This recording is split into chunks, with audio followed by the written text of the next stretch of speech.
Hi everyone, this is Jim. Welcome to this Blitz chess postmortem. This is a postmortem of my Blitz chess game number 203. I was white here.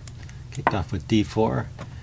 Opponent plays knight f6, and we get into a Grunfeld. So c4, g6. After g6 here, we'll take a look at the opening book. Yeah, knight c3 is the normal move. After this setup here, black can play bishop to g7 going into the King's Indian, or d5 going into the Grunfeld, and he chose the Grunfeld.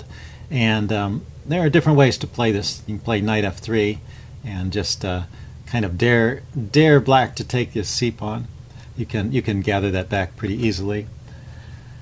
What other lines are there? Bishop f4, bishop g5, queen b3. Queen b3 is an interesting line. I've seen that played. You lose some tempos with the queen, but maybe you get some pressure on the queen side pawns there. But this is kind of the main line, taking, knight takes, and then e4, kicking the knight. So you gain a tempo against the knight, and the knight typically takes on c3. And let's go ahead and put black's next move on. So white has the big center, but it's going to come under immediate attack from black, and black has a lot of piece activity. So there's decent compensation for black, even though he's sort of given up the center. He has a good game anyway.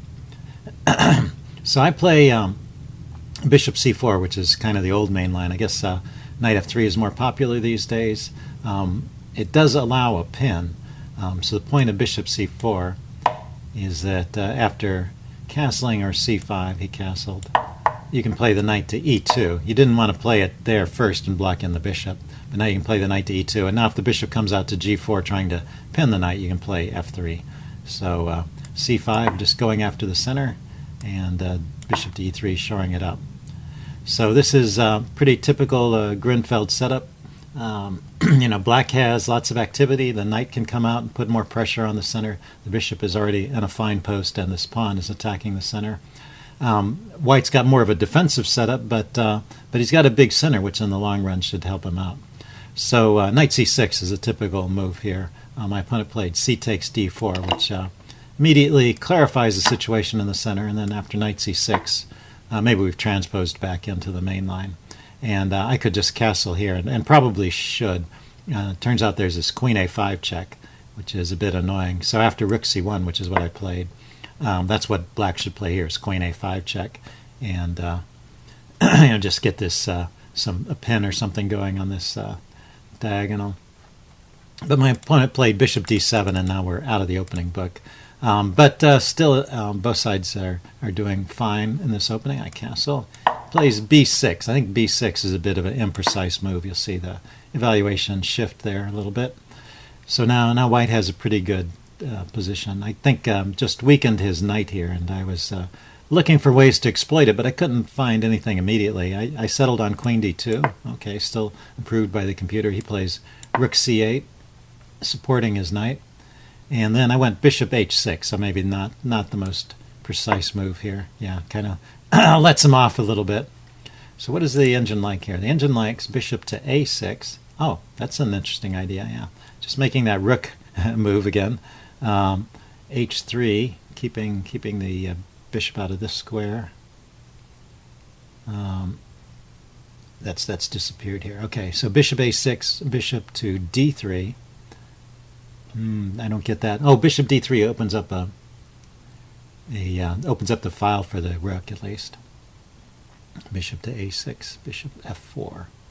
Okay, but I played bishop h6, the idea of exchanging off this dark squared bishop, which is sometimes a very good piece in the Grunfeld. And he plays knight a5, going after my bishop, retreat to d3, and then he played bishop to g4, attacking my knight. And I went ahead and took here. So I guess this is okay. I think maybe, yeah, instead of bishop f4, it's recommending that black should go ahead and take my bishop there. Okay, so far so good. I play the f3 move to kick his bishop and relieve the pressure on my knight. He retreats.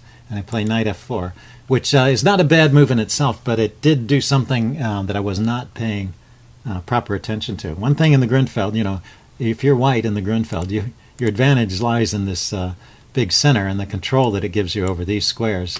But you have to take care of these pawns. They require care and feeding. You can't just give up on them. And I've abandoned this pawn. I've abandoned the D pawn here. You'll see it's completely undefended, and I wasn't really paying attention to that. And after my opponent's next move, he played bishop to c6. This pawn is actually hanging here, and I need to defend it.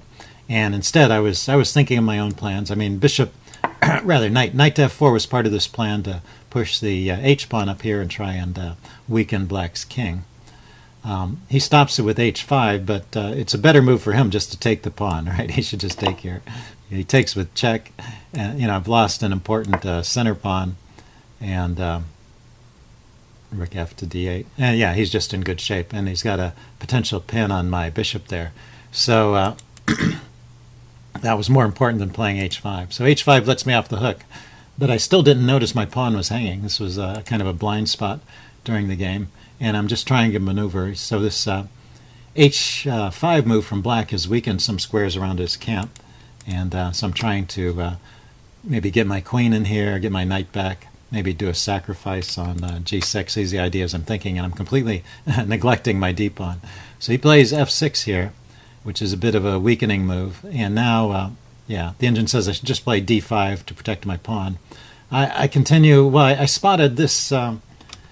This move has weakened two squares. When you push the f pawn forward, the g pawn is weaker, and also the square e6. So e6 and g6 have both been weakened by that pawn move. And so I just put the knight right back where it was, because now it's eyeing this good square on e6. And he, at this point, spots that the pawn was hanging and takes it with check. So I move my king out of the way. And now he just needs to guard against this threat. So what does the engine recommend here? The engine recommends queen e5. Let's look at this, queen e5. Or bishop d7. Let's see, it likes bishop d7 now. Okay, just put the bishop back here, protecting that square. And black has the advantage. It's almost a full pawn advantage. So giving up that center pawn was a big mistake. And black, with perfect play, would go on to win this game. This is probably a winning advantage. But the game's not over. There's a lot of force on, and it's open position, so there's lots of opportunities for tactics. So the game would continue. It's not like I would resign at this point. But instead, anyway, of defending against my threat, he played the move rook f to d8. And I get to play the move knight e6 check. So this is what we used to call a royal fork. It hits the king, it hits the queen, and it hits the rook too, getting all members of the family except for maybe this other rook here.